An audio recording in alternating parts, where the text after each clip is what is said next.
안녕하십니까, 최지은입니다. 코로나19 바이러스와 싸운 지 어느덧 9개월이 됐습니다. 하지만 아직도 산발적으로 집단 감염이 계속해서 발생하면서 끝날 기미가 안 보이는데요. 모두가 지치고 힘든 상황이지만 이럴 때일수록 개개인이 방역 주체가 돼서 이 힘든 시기 우리가 슬기롭게 잘 넘겼으면 좋겠습니다.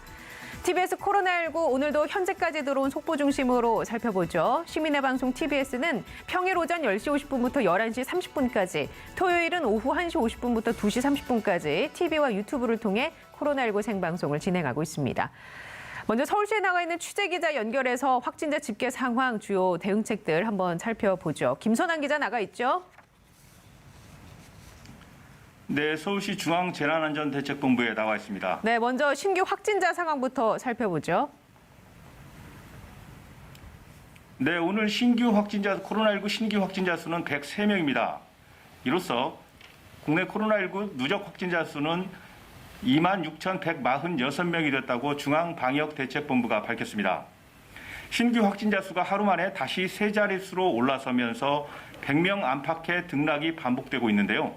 오늘도 해외 유입 7명을 제외한 96명이 지역에서 발생했습니다. 지역별로도 서울 23명, 경기 28명, 인천 10명 등 61명의 확진자가 수도권에서 나와 대부분을 차지했습니다. 이어 강원 14명, 대전 7명, 경북 5명 등 비수도권 지역에서 35명이 양성 판정을 받았습니다. 해외 유입 사례 가운데 2명은 입국 검역 과정에서 확인됐고 나머지 5명은 자가 격리 중에 양성 판정을 받았습니다. 코로나19에 감염돼 격리 중인 환자는 1,612명, 상태가 위중하거나 중증 단계 이상의 환자는 어제와 같은 52명입니다. 코로나19로 1명이 더 숨지면서 누적 사망자 수는 461명으로 늘었습니다. 이런 가운데 어제 서울 송파구에 있는 잠일초등학교 학생 1명이 코로나19 양성 판정을 받았었는데요. 이 학교는 오늘 전교생이 원격 수업을 하고 교내 특별 방역 소독을 진행하고 있는 것으로 전해졌습니다. 네, 코로나19 발생 추이가 일정 수준에서 왔다 갔다 하고 있는데요. 이 얘기는 언제든지 다시 확산세로 돌아설 수 있는 얘기 아니겠습니까? 네, 그렇습니다. 통계 흐름상 기존 집단 감염의 여파가 주춤해지는가 싶으면 어김없이 새로운 집단 감염 발병 사례가 나타나 감염 규모를 키우고 있는 형국입니다. 특히 국내 발생의 70에서 80%가 전체 인구의 절반 이상이 밀집해 생활하는 수도권에서 발생하고 있다는 점입니다. 어제 단 12시 기준으로 지난 22일 첫 확진 환자가 발생한 경기도 용인시의 한 동문 골프 모임 참석자와 이들의 가족을 중심으로 확진 환자 수가 30명 더 늘었습니다. 누적 확진자 31명 중 모임 참석자가 16명, 이들의 가족이 15명입니다. 방대본은 지난 17일 열린 골프 모임에 총 80명이 참석했다고 밝혔는데요. 라운딩 후에 20명이 참석한 식사 모임을 통해서 전파가 일어났을 것으로 추정하고 있습니다.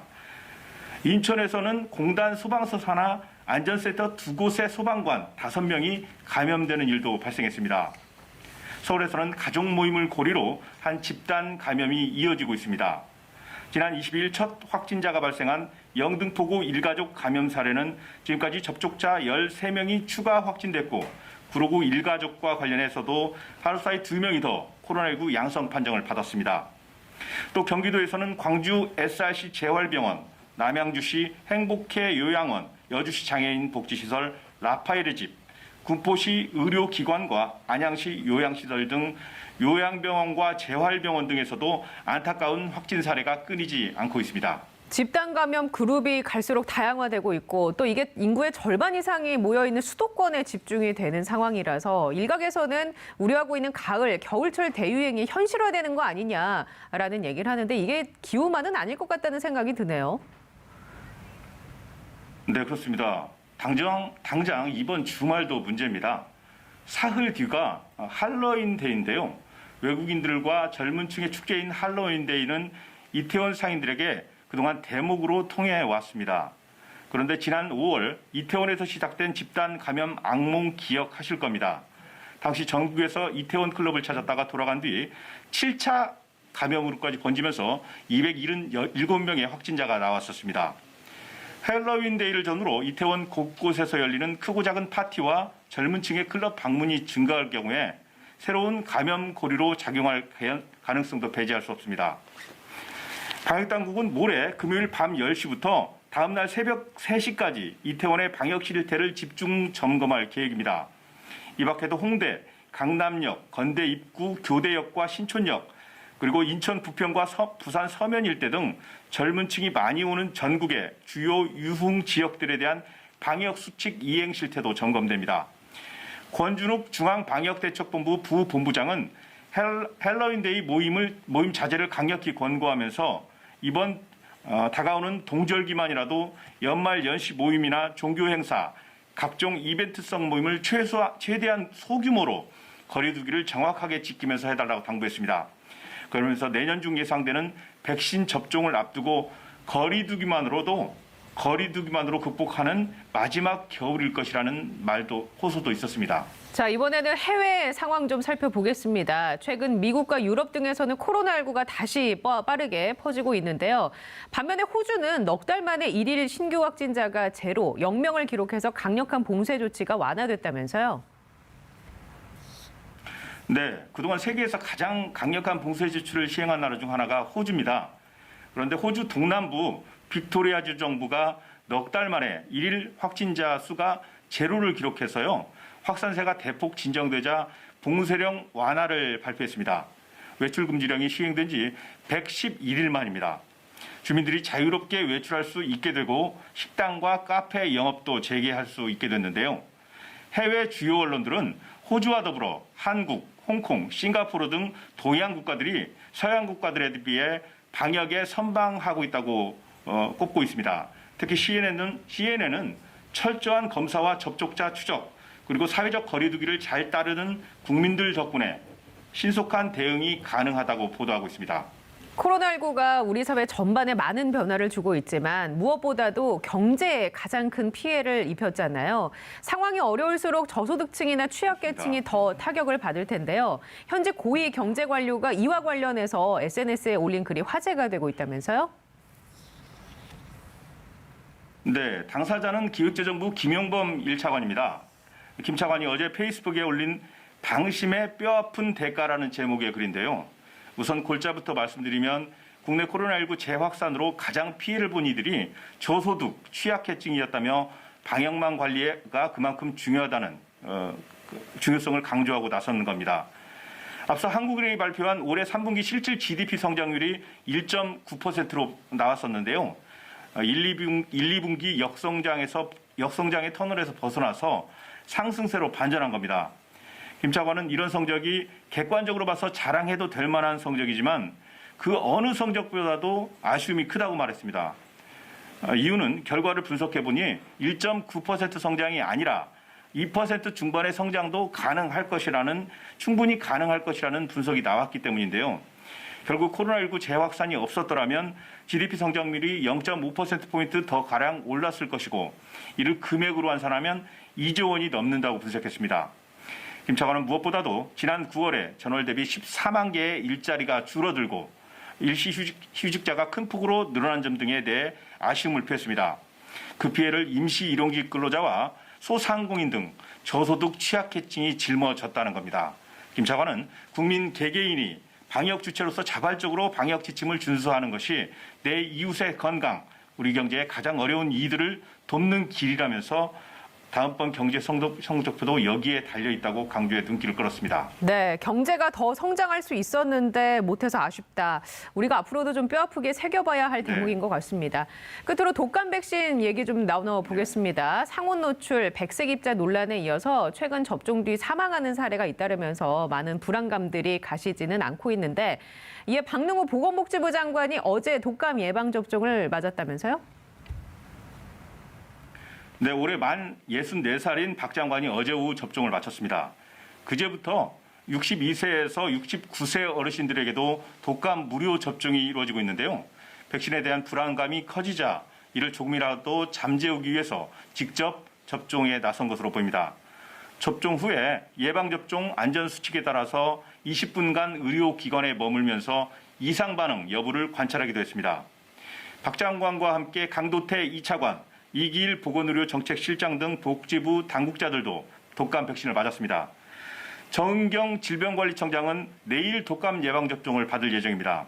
앞서 정세균 국무총리도 지난 19일부터 시작된 70세 이상 접종 일정에 맞춰서 지난 21일 세종시 연동면 보건소에서 접종을 마쳤습니다.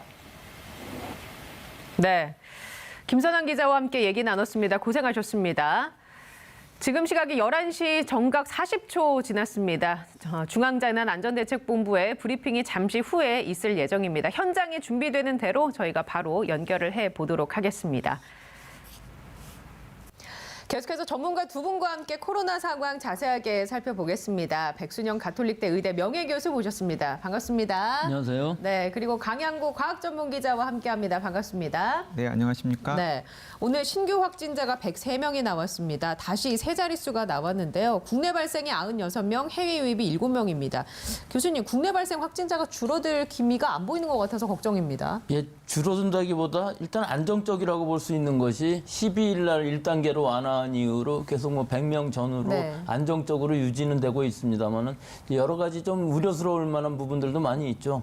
또 어제 오늘 사이 조금 눈에 띄는 것은 진단검사 수가 15,000건으로 약간 늘었어요. 예. 그래서 이 얘기는 의심 환자 수가 그만큼 좀 늘어나는 데 비해서 양성률은 그다지 높아지지 않았기 때문에 네. 사실은 큰 문제는 되지 않는데 제일 우려스러운 부분은 요양병원, 재활병원, 특히 서울 수도권에 많은 요양병원, 재활병원들이 있는데 네네. 여기서 30% 이상의 환자가 지금 발생하고 있다는 것이 제일 우려스러운 부분이 있습니다. 알겠습니다. 그 자세한 얘기는 저희가 브리핑을 듣고 와서 얘기를 또 나눠보도록 하겠습니다. 현장 연결에 직접 들어보시겠습니다.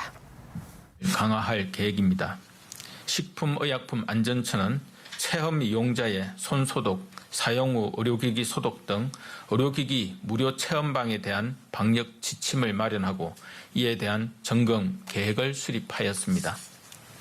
전국에 약 2,200여 개의 의료기기 무료 체험방에 대해 11월 3일부터 지자체를 통해 매주 1회 이상 점검하고 소비자 감시원을 통해 방역 수칙을 교육, 홍보하는 한편 유통협회를 통해 수칙 준수를 독려할 계획입니다.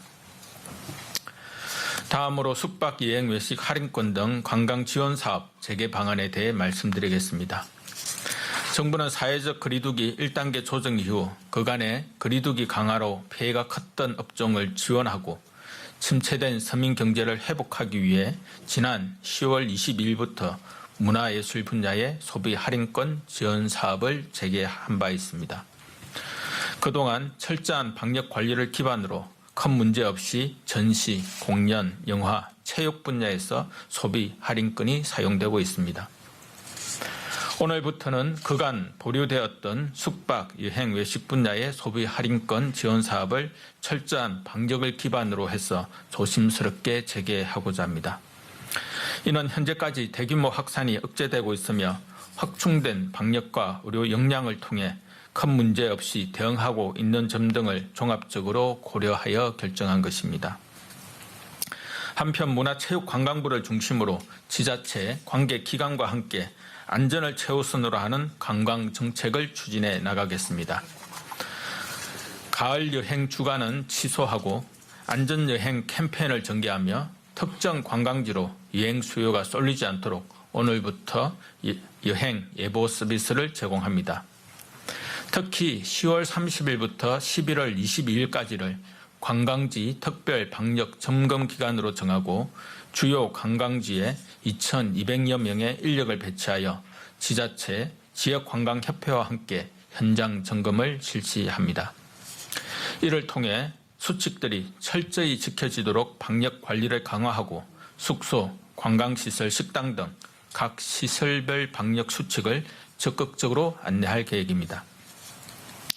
코로나19의 산발적인 집단 감염이 이어지고 있는 상황에서 소비 할인권 재개에 따른 우려가 있을 것으로 생각을 합니다. 하지만 관광, 외식 업계가 더욱 철저하게 방역 상황을 점검하고 관리를 강화하는 계기가 되도록 최선을 다하겠습니다. 또한 코로나19 확산 사항을 지속적으로 모니터링하여 중단, 예약 취소 또는 연기가 가능하도록 탄력적으로 운영할 계획입니다. 코로나19 위기 가구에 대한 긴급 생계비 지원에 대해 말씀드리겠습니다. 코로나19 피해로 소득이 감소한 저소득 가구를 대상으로 4인 가구 기준 100만 원을 지급하는 위기가구 긴급 생계비 지원의 기준을 대폭 완화하고 신청 절차를 간소화하였습니다. 당초 25% 이상 소득이 감소한 저소득 가구를 대상으로 하였으나 기준 완화에 따라 소득이 25% 이하로 감소한 경우에도 신청하여 우선순위에 따라 지급받을 수 있도록 하였습니다. 신청 서류의 경우에도 국세청 등의 소득증빙 서류 외에 통장 거래 내역서나 본인 소득 감소 신고서도 인정할 수 있도록 하였습니다. 신청 기간도 당초 10월 30일에서 11월 6일 18시까지로 연장하였습니다. 복지로 홈페이지나 앱을 통해 온라인 신청하시거나 읍면동 주민센터를 방문하여 신청하실 수 있으므로 코로나19로 어려움을 겪으시는 분들께서는 꼭 신청해 주시기를 당부드립니다. 더불어 지자체에서는 위기가구, 밀집지역 방문 등 적극적 발굴을 통한 지원에도 관심과 노력을 당부드립니다. 코로나19가 국내에서 발생한 지 어느덧 9개월이 지났습니다. 정부는 어제 각 학회의 전문가분들을 모시고 코로나19 9개월, 지금까지의 성과와 앞으로의 과제라는 주제로 정책 포럼을 개최하였습니다. 서로 유기적으로 연결된 방역, 의료, 사회 각 부문의 대응을 평가하고 지속 가능한 장기 대응 체계를 모색하는 자리였습니다. 또한 우리 사회가 놓치지 말아야 할 취약계층에 대한 돌봄 문제, 코로나 우울 등 국민 정신건강과 위기 인식, 소통에 관한 문제에 대해서도 깊은 논의가 있었습니다. 포럼 영상은 보건복지부와 질병관리청, KTV 국민방송의 유튜브 채널에 게시되어 있으므로 많은 국민 여러분들의 관심을 부탁드립니다. 포럼에서 논의된 것처럼 그간 체계적인 대응으로 급격한 환자 발생과 대규모 유행은 지속 억제하고 있으나 이제 장기화에 대비한 방역 전략을 계속 고민해야 할 것입니다.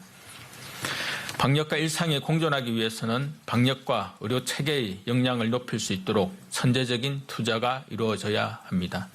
특히 전 세계적인 유행이 거세게 이어지고 있으며 겨울철, 계절 독감과의 동시 유행 가능성이 있다는 점에서 이러한 위험 요인을 충분히 대비해야 합니다.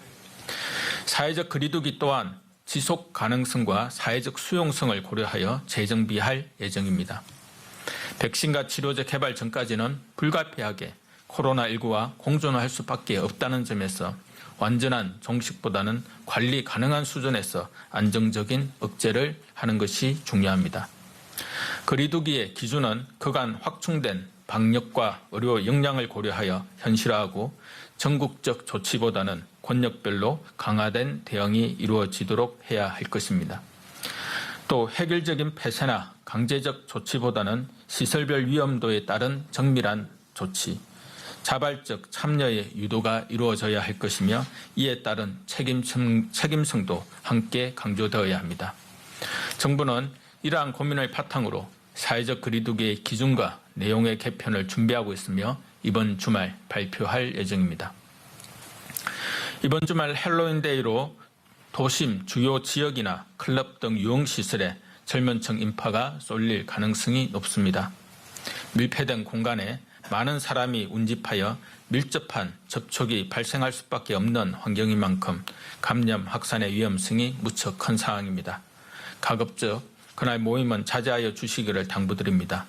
각 시설에서도 이용 인원 제한 등 방역 수칙을 철저히 지켜주시기 바랍니다. 감사합니다. 네, 지금까지 중앙재난안전대책본부의 코로나19 관련 브리핑 함께 보셨습니다. 계속해서 이야기 나눠보겠습니다. 교수님, 신규 확진 103명 나온 것에 대해서 안정적으로 관리는 되고 있지만 여전히 다시 번질 수도 있는 가능성이 있다라고 아까 얘기를 해주셨죠?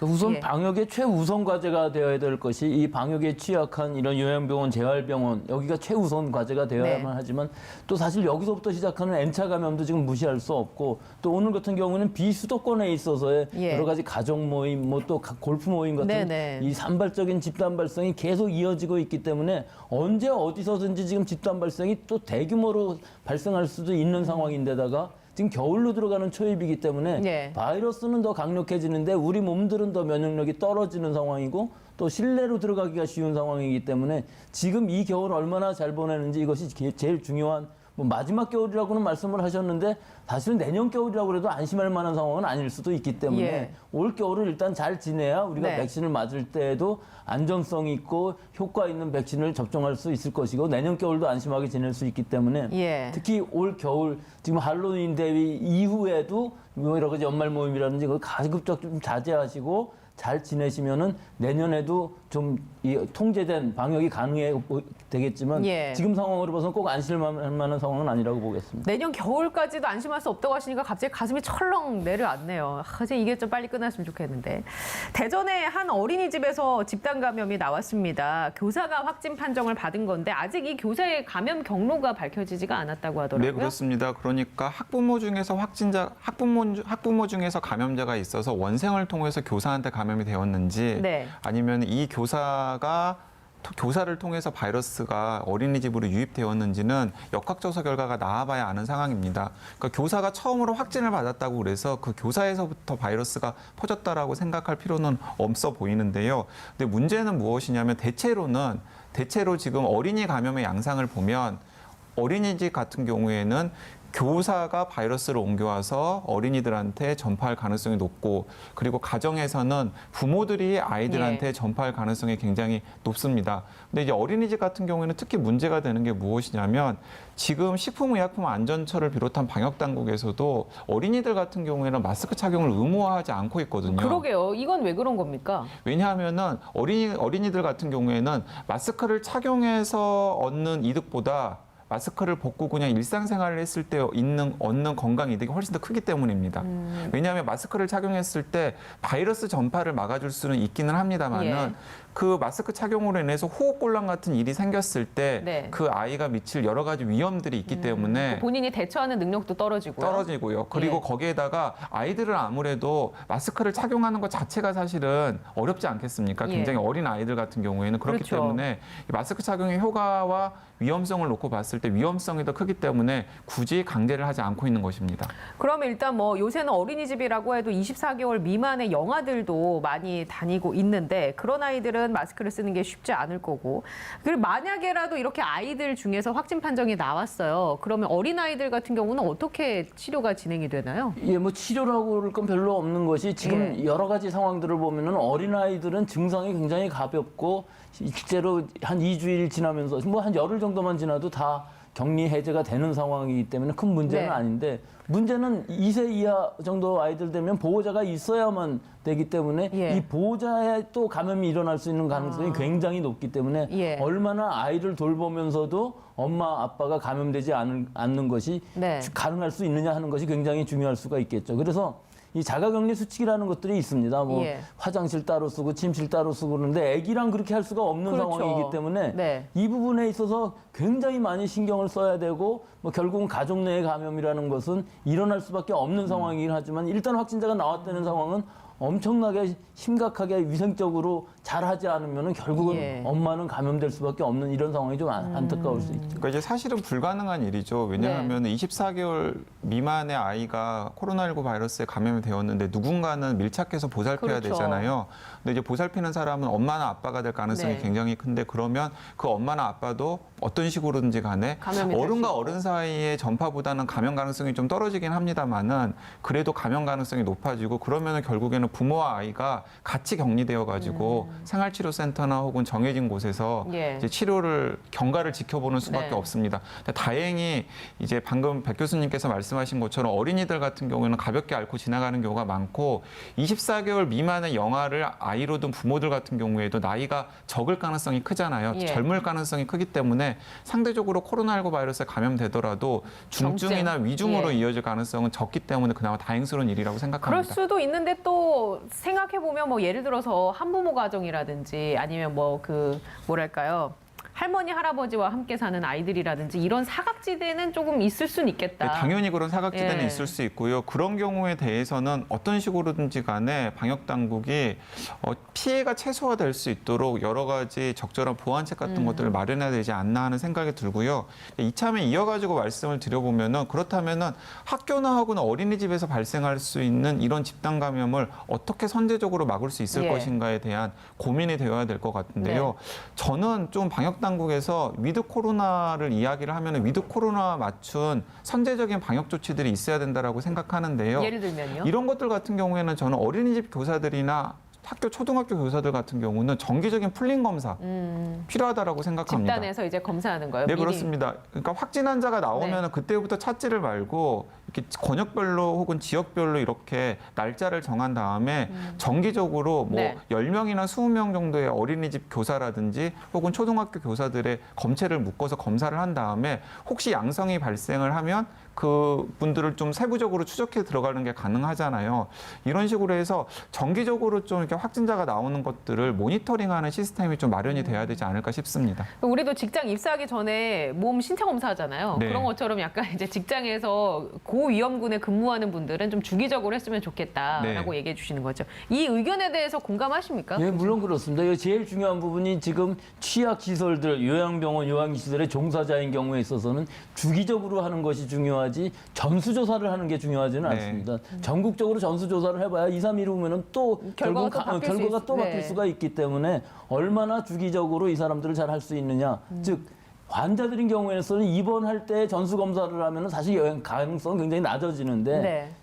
출퇴근을 하는 종사자인 경우에서는 그렇지가 않거든요. 예. 근데 제일 중요한 부분들은 이렇게 모여 있는 곳들, 즉 환자들이라든지 혹은 또 요양시설이라든지 혹은 또 교도소라는 데도 마찬가지입니다. 예. 거기서 교도소 안에 계신 분들은 접촉이 없을 수 있지만 밖에서 출퇴근하는 교도관이라든지 종사자들은 얼마든지 교도소의 수인들한테 감염을 시킬 수가 있기 때문에 예. 이런 적극적인 선제적인 진단이 꼭 필요한 시기이고 지금 우리나라 진단 역량으로 봐서도 PCR 충분한가요? 검사만 해서도 풀림 예. 검사를 하면 얼마든지 할 네. 수가 있고 그 이외에도 신속 진단 키트라든지 면역 네. 진단도 도입을 한다면은 더 잘할 수 있는데 지금 상황에서는 거기까지는 지금 신경을 못 쓰고 있는 상황인 것으로 저희 그 시청자들의 이해를 돕기 위해서 제 경험을 말씀을 드리자면 예. 이제 지난주에 제가 그 편도염이 심해가지고 네. 열이 나서 이제 병원에 응급실을 찾아간 적이 있었는데 예. 열이 나면은 요즘 병원에서는 선제적으로 코로나19 검사를 권하거든요.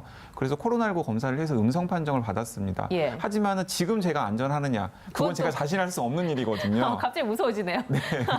네, 그렇기 때문에 예. 코로나19 검사를 특정 시기에 받아서 음성 판정을 받았다고 해서 그게 방금 말씀하신 네, 것처럼 결과가 그게 언제든지 또 바뀔 수 결과가 있으니까요. 언제든지 바뀔 예. 수 있는 것이거든요. 아예 음성 판정을 받은 다음에 계속 자가격리를 하고 있지 않은 이상은 네네.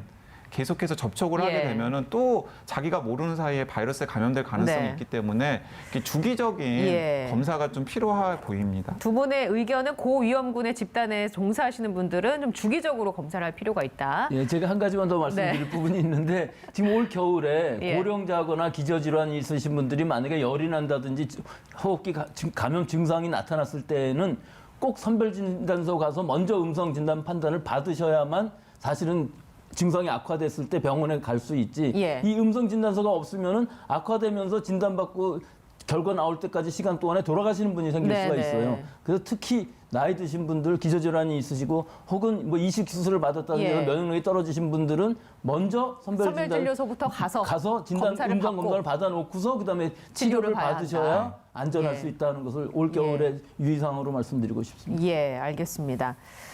자, 이번에는 이 얘기 한번 나눠볼까요? 코로나 바이러스가 사람 폐에서 어떻게 퍼져나가는지 세계 최초로 우리 연구진들이 밝혀냈습니다. 실험 결과 바이러스가 세포 하나를 감염시키는데 6시간밖에 걸리지 않는다고 하던데요.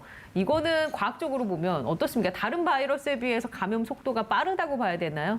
네, 그렇게 확증하기는 좀 어려워 보이고요. 네. 일단은 이 연구의 중요한 목적은 다른 바이러스에 비해서 감염 속도가 빠르다 혹은 면역 기능에 비해서 감염이 훨씬 더 빠르기 때문에 우리 몸이 훨씬 더 취약하다라는 예. 것을 보여주기보다는 코로나19 바이러스가 세포 안으로 들어갔을 때 어떤 식의 메커니즘으로 감염을 시키고 그리고 거기에 대해서 면역 반응은 어떤 식으로 또 반응을 하는지에 대한 일종의 모델을 확인해 보려고 하는 세포 수준의 실험이거든요. 네. 그러니까 이제 이게 문제가 되는 게 뭐냐면 이 연구 자체는 물론 의미가 있습니다만은 실제로 이 연구에서 규명한 메커니즘이 우리 몸속에서 그대로 구현이 되리라고 생각하는 것은 좀 무리입니다. 예. 그 과정에서는 여러 가지 중간 단계의 추가 연구들이 필요하기 때문에 네. 딱 그 정도의 네. 그러니까 코로나19 바이러스가 우리 몸에 들어왔을 때 어떤 식으로 감염을 시키고 거기에 대해서 면역 반응이 어떤 식으로 일어나는지에 대한 일종의 모델을 확립하기 위한 기초 연구가 진행이 되었다라는 정도로 이해를 하시면 될 것 같습니다. 이게 기초 연구면 그래도 왜 지피지기면 백전백승 뭐 이런 얘기가 있듯이 뭐 적이 어떤 존재인지 알고 그 존재가 어떻게 퍼져나가는지 알면 좀 도움이 되지 않겠습니까? 이 도움이 될 무지에서 뿐만 아니라 그걸 예. 알아야만 우리가 모든 걸 해결할 수가 있어요. 바이러스는 다 우리 몸에 어떤 세포에 들어와서 어떻게 증식을 하고 그 세포를 어떻게 상해하는지 이런 것들을 라이프 사이클이라고 생활환이라고 그러는데요. 네. 이 상황을 알아야만 면역도 시킬 수가 있고 즉 예방주사도 만들 수 예. 있고 또 치료제도 만들 수 있는 것이 우리 몸에 없는 여러 가지 효소라든지 이런 것들을 저해할 수 있는 약재들을 찾아낼 수가 있거든요. 근데 아직 우리는 이거 많이 알고 있지는 않아요. 네. 그래서 이 라이프 사이클이라는 것을 확실하게 알면서 어떤 기전으로 이 바이러스가 증식을 하고 또 어떻게 세포에 상해를 주고 어떤 세포에 특히 감염을 시킬 수 있는지 이런 것들이 굉장히 미스터리한 것이 많은 것이 지금 코로나19 바이러스가 예. 온몸의 혈관에 감염을 시킬 수 있으면서도 또 네. 이 생식세포까지도 감염을 시키는 여러 가지 기전들이 다 알려져 있지 않고 다 다르거든요. 예. 이런 부분들이 하나하나의 연구가 쌓여야만 우리가 치료제도 개발을 할 수가 있고 또 백신도 개발하는데 굉장히 도움을 줄 수 있을 것으로. 그러니까 이제 이 연구의 네. 이 연구 결과를 놓고서 이제 많은 분들이 이런 식으로 받아들였는데 이제 코로나19는 6시간 만에 감염이 되는데 그 코로나19에 대응하는 면역 반응은 3일 정도 후에 일어나기 때문에 우리가 이 바이러스에 훨씬 더 취약하다라는 결론을 이끌어냈는데요. 예. 사실 실제로 우리 몸에서 그럴 것 같지는 않거든요. 아 그래요? 네, 왜냐하면은 백 교수님이 훨씬 전문가시긴 합니다만은 코로나19 바이러스가 몸속으로 들어왔을 때 즉각 우리 몸의 면역계도 어떤 식으로든지 간에 반응을 합니다. 그렇기 때문에 이 한 번의 연구를 통해서 아주 확정적으로 일반화시키고는, 일반화시키기에는 좀 무리가 있어 보입니다. 그러니까 수많은 미지의 세계가 있는데 그 중에 한 가지의 기초적인 연구를 수행했다 정도로 이해를 하고 앞으로 중간 연구가 계속 필요하다. 네. 어제 우리 강양구 기자님이랑 이 얘기 하다가 저희가 시간 모자라서 못한 게 있어요.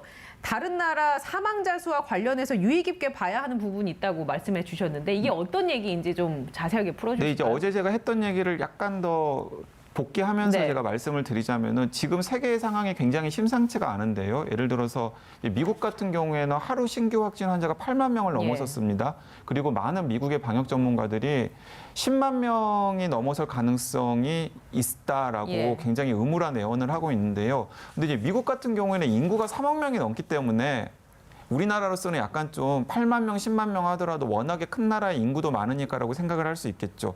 그러면은 이제 유럽의 나라들로 좀 눈길을 돌려봐야 되는데 프랑스나 영국 같은 경우에는 인구가 6천만 명대예요. 예. 그러니까 대충 인구 5천만에 우리나라와 견줘볼 만한 네. 나라들이잖아요. 그런데 프랑스 같은 경우에는 하루 확진 환자가 5만 명을 넘어섰습니다. 아, 그리고 영국 같은 경우에도 하루 확진 환자가 2만 명을 예. 넘어선 지 꽤 시일이 지났어요.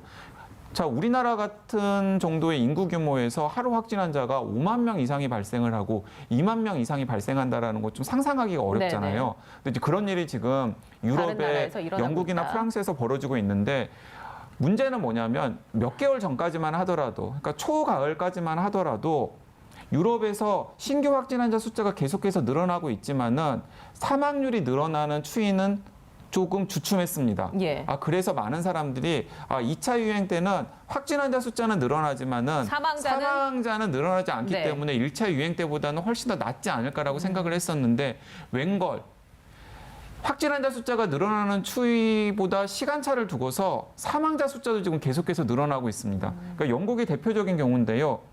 영국의 어제 사망자 수가 367명이었는데 어제 하루 사망자 네, 수요. 5달 새 최악이었어요. 그러니까 점점점 상황이 악화되고 있는 겁니다. 예. 근데 왜 이런 일이 벌어지냐면 처음에는 젊은 사람들이 확진을 해요. 네. 근데 젊은 사람들 같은 경우에는 확진 환자 숫자에는 잡히지만은 사망자 숫자에는 잡히지 않기 네. 때문에 마치 확진 환자 숫자가 늘어나도 사망률은 늘어나지 않은 네. 것 같은 착시 효과를 줍니다.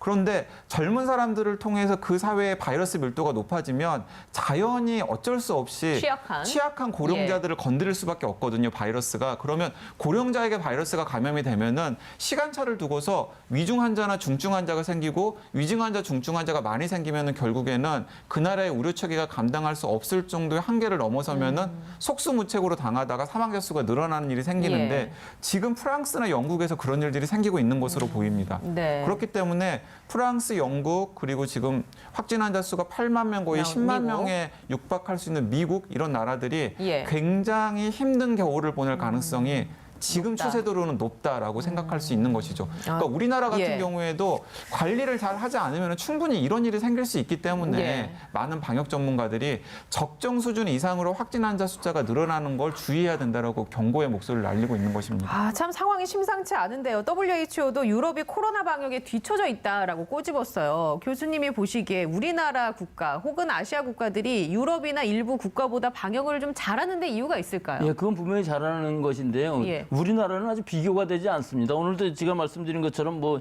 0.67% 양성률 정도인데 네. 양성률이라는 의미는 진단검사 수 대비 확진자가 몇 명이나 나오냐 하는 것이거든요. 예. 그 대표적으로 이탈리아 같은 경우를 예를 들어보면은 양성률이 13.1%예요. 왜 이렇게 높게 나오는 이 거죠? 얘기는 예. 결국은 주변에 환자들이 상당히 많은데 격리를 제대로 하지 못하고 접촉이 많이 일어나고 계속 악순환이 된다는 것이죠.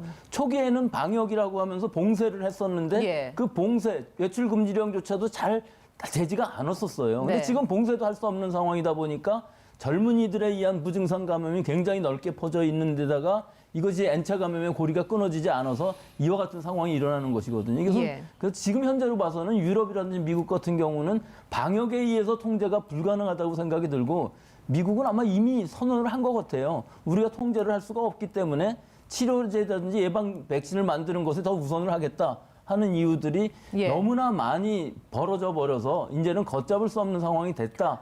따라서 올 겨울을 어떻게든지 최악의 상황을 맞지 않고 넘어가야 되는데 아직도 정점을 찍고 있지 않은 것 같아서 더 우려가 됩니다. 그 방역에 의해서 이제 그 뭐랄까요, 예방할 수 있는 수준을 넘어섰다라고 얘기해 주셨잖아요. 지금 상황이 그렇습니다. 그런데도 불구하고 미국이나 유럽들을 보면 아직도 마스크라는 것이 그다지 효과가 있을까 하는 뭐 그런 생각하고 계신 분들이 많고 예. 젊은 사람들 파티 같은 거 하는 거 보면 뭐 우리랑은 상대가 안 될 네. 정도로 완전히 통제가 안 되는 상황이기 때문에 이것은 예. 어떻게 할 수가 없는, 즉 백신이 나올 때까지는 통제가 불가능할 것으로 보입니다. 이런 나라들은 어떻게 해야 되는 건가요? 왜냐하면 우리나라도 이제 해외 유입에서 확진자가 계속 들어오고 있는 상황이니까 예의주시할 수밖에 없잖아요. 그럼 어떻게 해야 될까요? 결국은 전 세계적으로 지금 이 팬데믹이라는 것이 통제가 예. 되어야만 우리나라도 안심할 수 있는 것으로 보이는데 일반적으로 아시안 국가들은 상당히 그래도 통제가 잘 따르는데. 되고 있는 예. 부분이 있지만 유럽 국가나 혹은 미국은 지금 상황은 아주 악화 일로로 가고 있는 것이 좀 안타깝습니다. 예, 알겠습니다. 자, 오늘도 이렇게 두 분과 함께 얘기 나눴습니다. 백순영 가톨릭대 의대 명예교수, 강양구 TBS 과학전문기자와 함께했습니다. 오늘 준비한 내용은 여기까지고요. 건강한 하루 되시기 바랍니다. 시청해주신 여러분 고맙습니다.